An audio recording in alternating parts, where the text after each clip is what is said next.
네, 이번 시간에는 2008년 글로벌 금융 위기를 촉발했다는 서브프라임 사태의 거시 경제학적 본질에 대해서 간략하게 설명드리도록 하겠습니다. 여러분, 서브프라임 사태는 사실 잘 아시죠? 글로벌 금융위기 때 아주 많이 등장했던 이게 서브프라임 대출. 원래 이제 그 신용등급이 프라임 등급이 있고요. 프라임 등급보다 아래, 그러니까 저신용자를 얘기하는 거죠. 저신용자. 서브프라임. 프라임 등급 아래에 있는 저신용자들 대상으로 그 미국의 은행들이 주택 저당권 담보대출을 해줬습니다. 말하자면 모기지 대출을 해준 거죠. 모기지 대출을 해줬습니다. 그렇게 해서 이 사람들이 주택 저당권,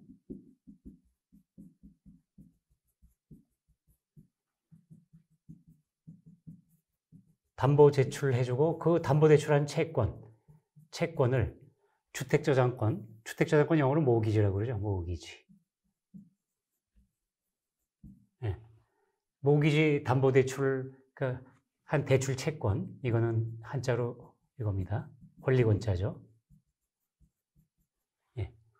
이 대출 채권을 누구한테 매각하냐면 제가 몇 시간 전에 설명드렸죠. MBS채, Mortgage Backed Securities, 주택 저당권 담보 대출 채권을 이걸 담보로 해서 만든 Mortgage Backed Securities죠.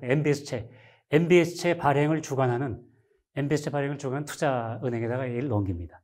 넘기면 현금화가 되는 거죠. 이 채권의 현금화가 됩니다. 현금화. 그 현금화해서 다시 대출을 해줍니다. 또 대출해주면 또 이 채권이 생기니까 이 채권을 다시 MBS채를 발행을 주관하는 또 투자은행에 또 넘깁니다. 넘기고 또 현금화 시키는 거죠. 또 현금화를 시키고 이렇게 해서 받은 현금으로 또 대출을 해주고 서브프라임 대출을 해주는 거죠. 이런 식으로 이 과정이 진행돼가지고 이 서브프라임 대출 총 잔액이 눈덩이처럼 불어납니다. 눈덩이처럼 불어났습니다. 불어난다 이런 얘기. 네, 이렇게 불어났습니다. 네. 자, 그러면 이제 이렇게 서브프라임 대출을 해주는 과정에서 서브프라임 대출을 받아가지고 이제 주택을 사다 보니까 이제 주택 가격이 올라가는 겁니다. 주택 가격이 올라가게 되면은 그럼 또 그 올라간 시세에 맞춰가지고 서브프라임 대출을 또 우리식으로 말하면 담보 비율을 아주 높게, 담보 인정 비율을 높게 설정하고 또 거기다가 또 대출을 해주고 또 주택 가격이 또 오르면 거기 맞춰갖고 또 대출을 계속 해줍니다. 그러다가 이제 한계선상에 와가지고 드디어 그 주택 가격의 거품이 터집니다. 거품이 터지면 어떻게 하죠? 가격이 떨어지니까 처음에 이 가격에서 이만큼 담보비를 인정해서 이만큼 대출해줬는데 이게 그 대출 금액보다 오히려 주택 가격이 떨어집니다. 떨어지면 어떻게 되죠? 은행들 입장에서는 안 되겠다 싶어갖고 우리식으로 말하면 경매 처분을 하는 거죠. 또 경매 처분을 하다 보니까 주택 가격이 더 떨어지죠. 더 떨어지면 또 그 대출 금액보다 주택 시가가 더 낮아지니까 은행들은 또 경매 처분하고 이제 이런 과정을 거쳐가지고서 주택 가격은 폭락하고 그 다음에 은행들은 그 서브프라임 대출 채권이 이제 대출 받은 사람들은 상환 능력을 상실했고 그 다음에 이 담보 가치는 이미 없어졌고 그러다 보니까 그 은행들이 도산 위기에 처하게 된 겁니다. 이게 이제 글로벌 금융 위기의 시발점이 된 사건입니다. 그래서 우리가 흔히 서브프라임 사태라고 이렇게 얘기를 합니다. 근데 서브프라임 사태의 그럼 근본적인 그 원인은 투자은행들이 MBS채의 과도한 발행이 있다는 거죠. MBS채의 과도한 발행.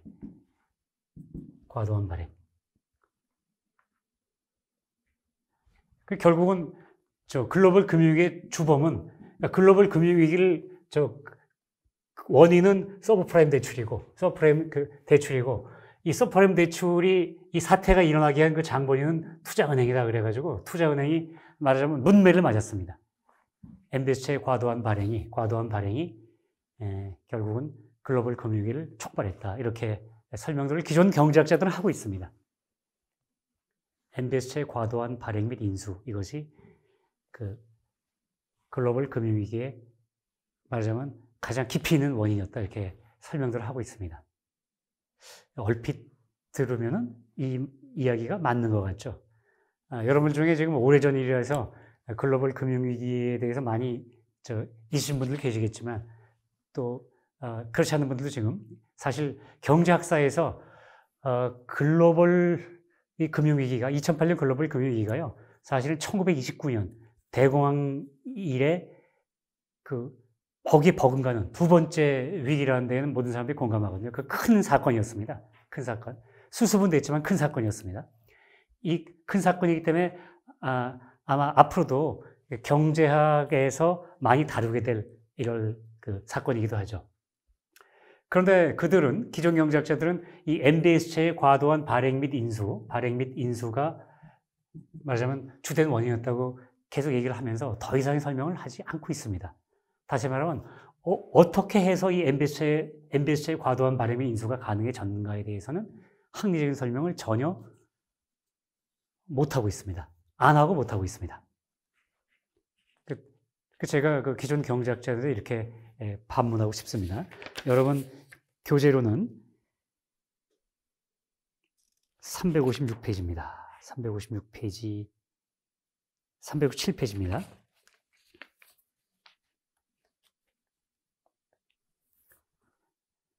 자, 기존 경제학자들은 이렇게 이야기를 합니다. 서브프라임 사태를 초래한 중핵적인 인자는 MBS체의 과도한 발행 및 인수라고 할 수 있다. 그러고 보면 2008년 글로벌 금융위기를 야기한 핵심적인 요소가 이 사태이므로 이 위기의 근본적인 원인도 곧 그 과도한 발행 및 인수라고 할 수 있다. 그리하여 그 위기의 주범이 누구인지도 지목할 수 있다. 그 과도한 발행 및 인수를 주도 또는 주선한 투자은행들이다. 죄송합니다. 이상의 인식은 일견하게는 충실해 보일 것이다. 그러나 무엇보다도 MBS체의 과도한 발행 및 인수가 어떻게 가능한지에 대한 합리적 설명이 결여되어 있다. 저자가 기존 경제학자들의 눈높이에 맞추어 반문하겠다. 네, 반문하겠습니다.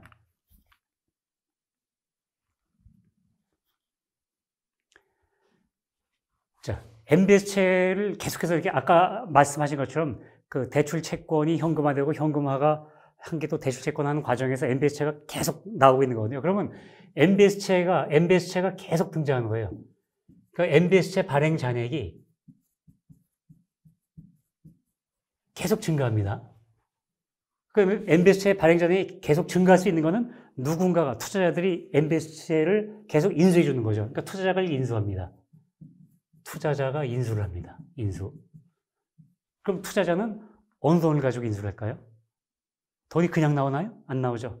그럼 투자자들은 예를 들어서 저축성 예금을 헐어서 예를 들어서 첫 번째로 자기가 은행에 놓은 저축성 예금을 헐어서 MBS체를 인수할 수 있죠. MBS체를 인수합니다. 그러면 투자자가 저축성 예금을 헐 때는 어떻게 되죠? 은행 입장에서는 저축성 예금이 빠져나가니까 자기 지급준비금이 줄어듭니다. 그러면 지급준비금이 줄어들게 되면은 어떻게 되죠? 은행 입장에서는 대출 재원이 그만큼 줄어드는 거잖아요. 대출 회수하고 해야 됩니다. 대출도 회수하고. 그러면 그 MBS체를 대출 채권을 투자은행에 넘겨가지고 그 현금이 들어오거든요. 그걸로 대출을 해주는데, 그러니까 쉽게 말하면 산토끼가 들어와요. 그런데 이쪽에서 집토끼가 빠져나가는 거죠. 집토끼가 빠져나갑니다. 네. 집토끼가 빠져나가니까 사실 그 MBS체 말고 서브프라임 대출 말고 나머지 부분에서는 대출이 줄어들 수밖에 없거든요. 그러니까 다른 부분에서는 대출이 줄어듭니다. 대출이 줄어드니까 쉽게 말하면 자금 공급이 줄어가지고서 자금 공급이 줄게 됩니다. 그러면 자금 수요는 있는데 자금 공급이 주니까 이쪽 시장에서는 그 이자율이 올라가게 되겠죠. 다음 또 두 번째, 이 투자자들이 타 일반 채권을 매각해가지고 MBS체가 좋아 보이니까 타 일반 채권을 매각할 수도 있죠. 매각해서 이 MBS체를 인수하려고 할 수도 있죠. 그러면 타 일반 채권 시장에서는 어떻게 되죠? 이 사람들이 타 일반 채권을 매각하든지 또 안 그러면 타 일반 채권을 일반 채권의 그 매입을 중단할 수도 있죠. 더 이상 중단하니까. 그러면 다른 일반 채권 시장에서는 역시 자금 공급이 덜 됩니다. 그러면 그 일반 채권 시장에서는 역시 이자율이 올라야 됩니다. 그러면 MBS채가 유망하다고 해가지고서 투자자들이 이걸 계속 인수하다가 옆을 보니까 지금 그 일반 대출 시장이나 일반 채권 시장에서 자금이 부족해져요. 자금 공급 부족. 자금 공급이 부족해지고 그렇게 해서 이자율이 상승하거든요. 그러면 투자자들은 어떻게 할까요? 처음에는 MBS채가 좋은 줄 알고 봤는데 계속 보니까 얘는 계속 쏟아져 나오는데 다른 시장에서는 다시 다른 시장의 상품들이 이자율이 좋아지는 거예요. 그러면 여기서 어떻게 하겠어요? MBS채를 계속 인수하려는 그 자금들이 이제는 유턴을 해가지고 도로 이쪽 시장으로 가게 돼 있습니다. 도로 이쪽 시장으로 가게 돼 있죠. 제가 지금 기존 경제학자들의 눈높이에 맞춰서 대단히 죄송하지만 기존 경제학자들의 수준이 초보 수준이기 때문에 저도 초보 수준으로 지금 문제 제기를 하는 겁니다. 너무 외람됐나요? 그냥 재미로 들어주십시오. 네. 네. 그러면 전 이렇게 질문할 수 있습니다. 자, 사리가 이러한데 다시 말하면 MBS채가 쏟아져 나올 때 MBS채를 인수하려는 사람들이 처음에는 그쪽으로 자금을 공급해 주다가 이제 그러다 보니까 저쪽 시장에서 자금들이 빠져나와서 이제 이쪽 시장에서는 이자율이 올라가서 이제 MBS채보다 이쪽이 더 유망해 보이거든요. 그러면 중간에 결국은 스톱이 되거든요. 그래서 MBS채로 가던 자금들이 이제 다시 유턴해서 이쪽으로 오게 됩니다. 그런데 어떻게 해서 기존 경제학자들이 인식하는 대로 이 MBS채의 과도한 발행 및 인수가 가능해집니까? 글로벌 금융위기를 야기할 정도로 그 어마어마한 그 발행 및 인수가 어떻게 가능한지에 대한 기존 경제학자들의 설명은 없습니다. 표면적인 현상만 보여주는 거예요. 빙산을 보게 되면요. 빙산.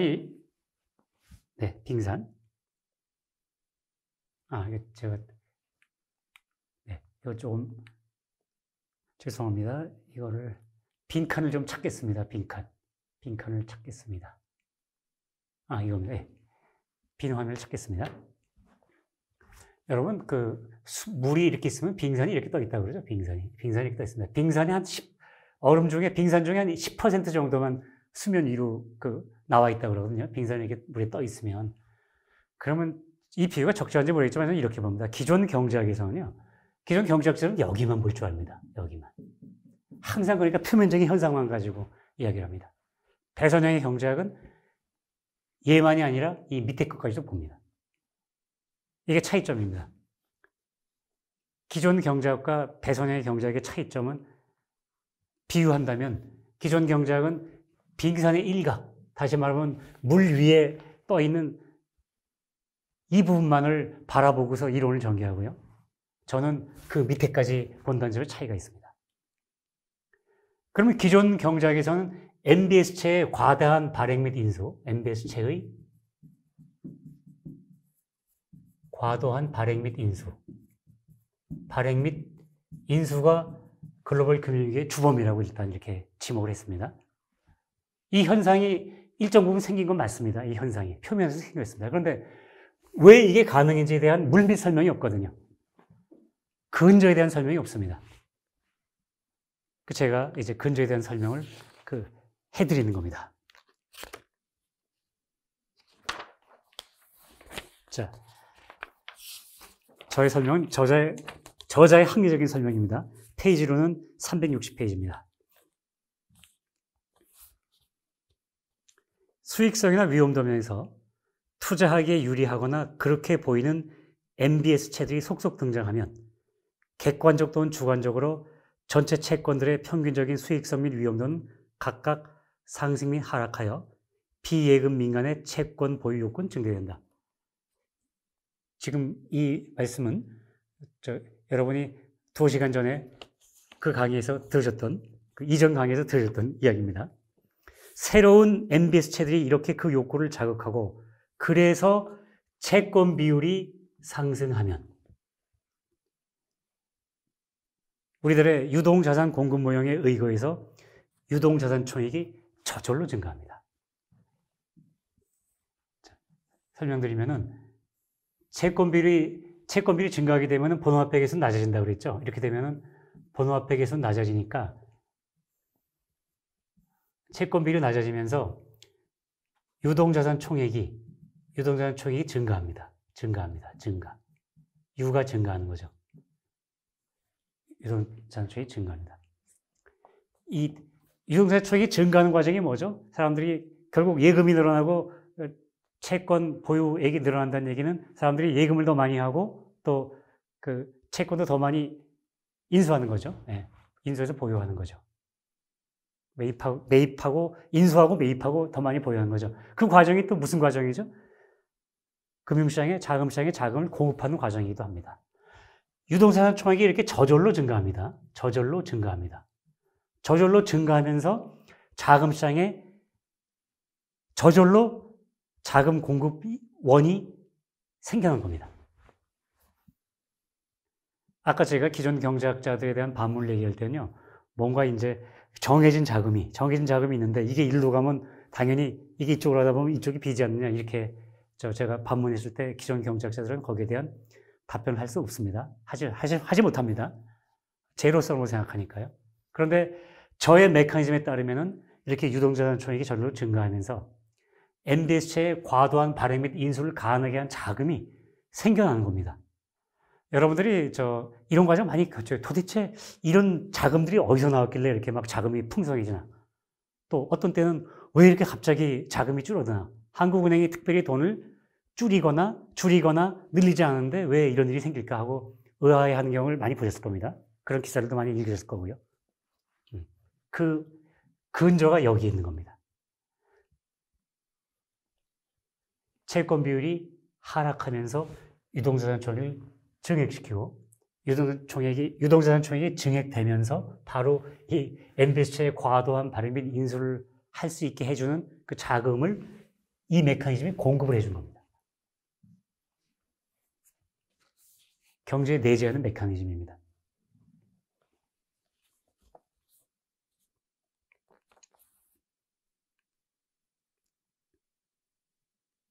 자, 이 얘기입니다. 새로운 MBS체들이 이렇게 그 욕구를 자극하고 그래서 채권 비율이 상승하면 유동자산 공급 모형에 의거해 유동자산 총액이 저절로 증가한다. 그리고 그 증가분 중 상당 부분이 MBS체의 순증 발행분에 배분된다. 이것은 무엇을 의미하는가? 기존의 것들에 더해져 발행되는 새로운 MBS체들이 인수 및 보유에 쓰일 자금이 다른 자금시장이 위축되지 않는 가운데 계속 나올 수 있다는 것. 이것을 의미한다. 전설에 따르면 화수분에서는 그 속의 것이 번식을 하기 때문에 한참을 꺼내어도 계속 재물이 나온다고 한다. 저자가 발견한 채권 비율은 마법의 비율이어서, 매직 레이쇼, 마법의 비율이어서 화수분도 만들 수 있다 하고 제가 느낌표를 찍었습니다. 네. 높아지면서 첨언한다. 독자 여러분께서는 저자가 이상과 같이 서술했다고 하여 다음과 같이 오해하시면 안 된다. 미국의 페드를 위시한 각국의 중앙은행들이 저금리 정책을 선호하면서 번호화폐 총액의 과도한 증가를 용인한 것이 서브프라임 사태의 여러 배경들 가운데 하나였다는 사실을 저자는 도외시하고 있다라고 생각하셔는 안 됩니다. 저도 이 부분을 당연히 바라보고 있습니다. 그리고 또 이 부분까지 바라보고 있는 겁니다. 번호화폐 총액의 과도한 증가 등의 요인들이 가세한 가운데 전술한 화수분의 원리가 작동하여 발발한 것, 이것이 서브프라임 사태라고 할 수 있다. 이것이 서브프라임 사태의 미시경제학적으로 본 서브프라임 사태가 아니고요. 거시경제학적으로 본 서브프라임 사태의 본질입니다. 잠시 쉬었다가 강의를 속개하도록 하겠습니다. 잠시 후에 다시 여러분을 뵙도록 하겠습니다.